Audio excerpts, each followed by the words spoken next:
সামনে আনবেন। এই দেখেন, এখান থেকে আজ থেকে 5 বছর আগে আমি এখান থেকে আমি পড়ে গেছি নিচে। আমি উপরে উঠছিলাম অটোমেটিক ঠিক করবার লেগে উঠছিলাম। পরে এখান থেকে আমি আর খেয়াল করি না যে এখানে মানে এরকম অবস্থা। তো আমি যখন নাকি এদিকে পাড়া দিতেছি অন্ধকারের মধ্যে, তখন আমি পা ছেড়ে দিছি, ডাইরেক্ট এখানে নিচে পড়ে গেছিলাম। এই জায়গায় পড়ছিলাম আমি। পড়ার পরে আমি প্রায় 10-15 মিনিট আমি অজ্ঞান হয়ে আসছিলাম। তো যার কাম করছি সে আবার দৌড়ে আসা আমার পাতালে কুলে উড়ায় বাইট করে লইছে। দেখেন অবস্থা একটু জায়গার ভিতরে, ঠিক আছে, একটু জায়গার ভিতরে আমি ঠিক এই জায়গার মধ্যে পড়ছি। মানে আমার প্যান্ট ট্যান্ট যা আছে সব ছিঁড়া গেছিল গা। পরে আমার বাইরে বাইর করে আইন না আমার হাওয়া বাতাসের মধ্যে রাখা, পরে বুকের মধ্যে কতক্ষণ চাপ চাপ দিছিল। পরে গিয়ে আমার জ্ঞান ফিরে আইছে।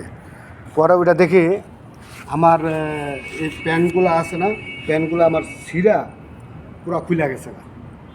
খুলে যাওয়ার পরে আমি তো মনে করেন আমার তো সাথে সাথে সে চাইছিল যে আমার হসপিটালে নেওয়ার জন্য। হ্যাঁ, মনে করছে আমি মারা গেছি। তো যাই হোক, যখন দেখছে যে আমার শ্বাস ফিরে আইছে, তখন আমার মানে সেও দীর্ঘ শ্বাস ছাড়ছে আর কি। সে বুঝতে পারছে যে যাক আলহামদুলিল্লাহ বেঁচে গেছে। কারণ এই দেশে তো আইন কানুন অনেক করা, ঠিক আছে। কেউ আন্ডারে গিয়া কোনো জায়গায় গিয়া মনে কর মারা গেলে মানে যে মারা যায় তার তো শেষই, কিন্তু যার আন্ডারে মারা যায়, ঠিক আছে, তার লাইফটাও শেষ হয়ে যায়। তো যাক ওই লোকটাও বেঁচে গেছে গা, আমিও সুস্থ হয়ে গেছি। তো আমি আর হসপিটালে আমার যাওয়ার প্রয়োজন পড়ে না। আমার বাসায় আমার এক বন্ধু হসপিটালে চাকরি করে, ওনারা বলছি যে আমার যে অবস্থা আমার একটু ট্রিটমেন্ট করেন। তো উনি করছে কি, উনি একটা নর্মাল ডাক্তারই, ঠিক আছে, লিখিত না। পরে আমার বাসায় এসে সে স্যালাইন ইঞ্জেকশন আইন না আমার সাথে সাথে দিয়ে দিছে। তো রাত্রে স্যালাইন আর ইঞ্জেকশন দেওয়ার পরে আমি মোটামুটি আলহামদুলিল্লাহ এরপরের দিন আবার আমি কাজে জয়েন করছি, ঠিক আছে, আমি সুস্থ হয়ে গেছি। তো যাক, সব কিছুর মালিক আল্লাহ। আপনারাও পাশাপাশি দোয়া করছেন, আমি সুস্থ হয়ে গেছি আলহামদুলিল্লাহ। কারণ এখান থেকে বাঁচার মতো না, এখানে যে অবস্থা, ঠিক আছে, এখানে বাঁচার মতো না। এখানে মানে একটা মানুষ কোনো বাঁচার কোনোই নেই। দেখেন এখান দিয়ে যে পড়ছি, এখানে কোনো রং টং ছিল না ওই সময়, অলগুলো খসখসা ছিল। তা আমি যদি মনে করেন ছাদের উপরে কোনো জায়গায় বাড়ি খাইতাম, তাহলে আমার মাথার উপরে থাকতো। আর অলের মধ্যে ঘষা খাইলে মনে করেন আমার হাড্ডি গুস্ত অলের লগে লেগে থাকতো। তা আল্লাহর হুকুম, ঠিক আছে, আমার কোনো সাইডে লাগে না। আমার কাছে লাগছে যে আমার কেউ আমার আস্তে করে শয়ে নামাইতেছে নিচে, আমার সাইডে দিছে, আমার কাছে লাগছে এরকম। আমি যেখান থেকে পড়ছি যে 5তলা 10তলা থেকে বলে যে সময়টা লাগে, আমার কাছে লাগছে ওইরকমই লাগতেছে। কেন আমি শেষ পাইতেছি না, শেষ ঠিকানা পাইতেছি না।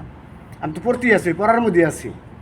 তো যাই হোক, আল্লাহ আমার বাঁচাইছে। আপনারাও দোয়া করছেন, আমার জন্য দোয়া করবেন যাতে আল্লাহ আমার সুস্থ রাখে, ভালো রাখে। কারণ যে ধরনের কাজ করি, যে একটু আগে কাজ করছি, এখানে আমি কারেন্টের শর্ট খেয়ে বেঁচে গেছিলাম। তো যাই হোক, আল্লাহর রহমত, ঠিক আছে। আমি যে কাজ করি মনে করেন এটা খুবই রিস্কি কাম। আপনারাও যারা কাজ করবেন সবাই সাবধানে করবেন। কেউ উত্তেজিত হয়ে বেখেয়ালি হয়ে কোনো কাজকর্ম করবেন না। কাজকর্ম এমন একটা কাজ, ঠিক আছে, কারণ খুব খেয়াল করে করতে হয়। যেমন গাড়ি ড্রাইভ করি, এটাও একটা মনে করি রিস্কি। যে কোনো মুহূর্তে যে কোনো জায়গায় অ্যাক্সিডেন্ট হয়ে যাওয়ার সম্ভাবনা থাকে। কারেন্টের কাজ করি, এটাও অ্যাক্সিডেন্ট হওয়ার সম্ভাবনা থাকে। যাই হোক, দোয়া করুন, ভালো থাকবেন। আসসালামু আলাইকুম।